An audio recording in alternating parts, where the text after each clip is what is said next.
Hey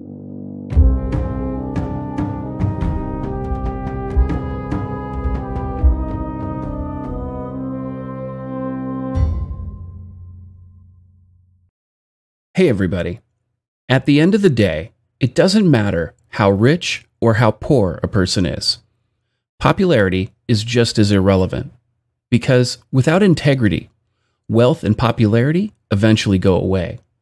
Because if a person acts without integrity, in an unethical and dishonest way, the truth eventually comes out, creating natural consequences for those virtue-signaling cosplayers who roleplay honesty, often destroying their lives. Why is this? Well, the answer's pretty simple.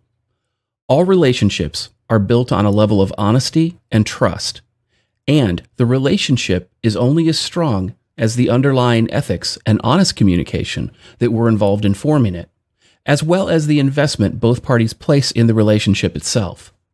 Now, if one of them is a consummate liar and it's discovered, all respect and trust for that person vanishes like it never existed.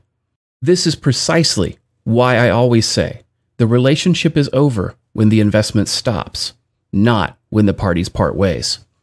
It's also why I live by the rule, trust but verify, in all things, without exception. This rule sometimes upsets those close to me, but they understand where it comes from, and they respect my decisions regarding it. You see, if you've been lied to, like I was, for close to 21 years by someone who claimed they love you and were devoted to you, you would also learn to verify everything everyone says and not to take anything at face value without having all the facts in front of you first. Because most of the time, if a person cannot support their positions with hard facts, they're either incompetent, concealing important facts, or just outright lying. As we are about to see, the Elizabeth Warren story is a very relevant case study of these simple, timeless truths. With that out of the way, let's dive in. On February 1st, 2019, Fox News reported that Elizabeth Warren apologizes to the Cherokee Nation for taking a DNA test to prove Native American roots. Now, it's important to note, this is a test she failed. I think she's like 1/1000th or something like that, Native American, and I'm not even sure they know which tribe it's from. But even more damning is that she's been claiming that she was American Indian for years. And according to Breitbart, Elizabeth Warren claimed American Indian heritage on her Texas bar registration card. And here's a copy of that card, and you can see on the lower left-hand side, it says race, American Indian. Date, April 18th, 1986. And this is the Texas State Bar Association registration card. Now, according to the Boston Herald, they report revelations that Senator Elizabeth Warren had just a dash of Native American DNA sparked fresh embarrassment for Harvard University yesterday, as critics again blasted the Ivy League school for prominently touting Warren as a minority hire. Harvard has some explaining to do, said Thomas Wallen, a political history professor at Boston University. Like most elite institutions, you have to hold their feet to the fire to get any response. Warren released evidence yesterday showing she may have between 1/64th and 1/1024th Native American DNA in an effort to bolster her all but unannounced 2020 campaign for the White House. The tenuous hereditary link, however, highlights the laughable efforts undertaken by Harvard Law School to assuage affirmative action proponents. They don't have the expertise to figure out who qualifies as Native American and who doesn't, said Kim Tallbear, an associate professor at the University of Alberta's Faculty of Native Studies. They don't understand. They think they can qualify us the same way as Black or Latino hires. Now, here's the thing. They act as though they don't have the ability to determine whether or not Elizabeth Warren was Native American. However, she stated very clearly multiple times throughout the decades that she was Cherokee Indian. Well, guess what?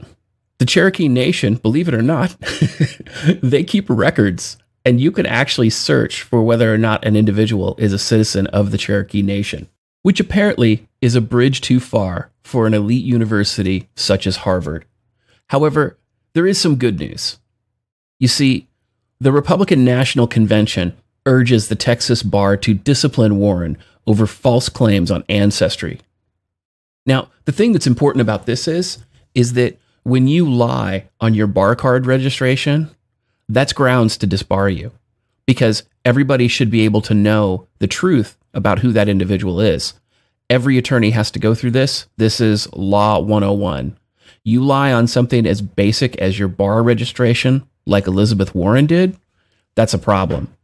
But not only did she lie about her bar registration, she lied about her Native American heritage, well, in this case, lack thereof, to everyone else as well.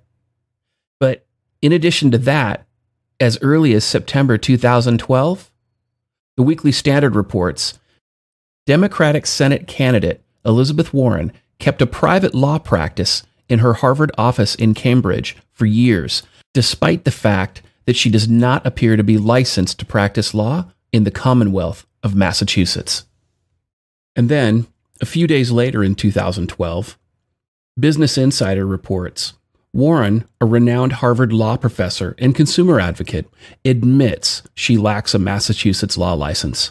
But her campaign says it was perfectly fine to take on cases from time to time to defend important principles of bankruptcy law, and that she never hung out a shingle in the state. So, what does the rule for lawyers in Massachusetts say?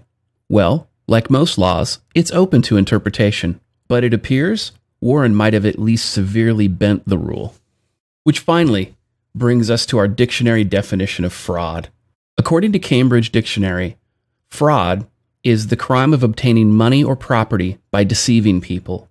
It also means a person or a thing that is not what it claims or pretends to be. In this case, Elizabeth Warren fits both. You see, she lied on her job application for Harvard and other jobs since at least 1986 by falsely claiming she was Native American in order to get racially preferential treatment. At the beginning of the day and at the end of the day, ethics and trust are the foundation of all successful personal and professional relationships.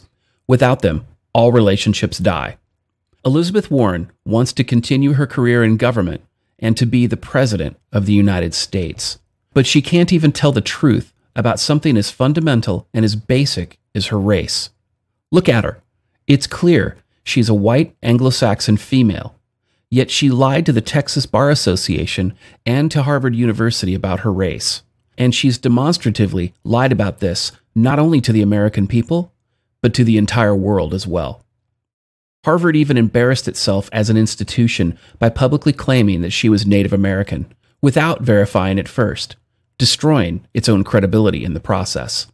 Then, after the irrefutable truth comes out, like other dishonest charlatans throughout history, rather than accept accountability for her actions, she and her hypocritical allies try to double down and spin doctor the facts, all the while making a full court press of deflections of how her well-documented professional misconduct is not relevant to her presidential candidacy or her professional career. The irony is that the only reason we know that Elizabeth Warren ever claimed to be Native American is from her herself. She was like a vegan desperate for a monopoly on virtue signaling and screamed it from the highest rooftops for decades. And now that the American people know the truth, it will be fatal to her presidential aspirations, unless she can fabricate or otherwise obtain enough illegal votes to fraudulently win. I'm DDJ, and this is your dose of Misandry Today.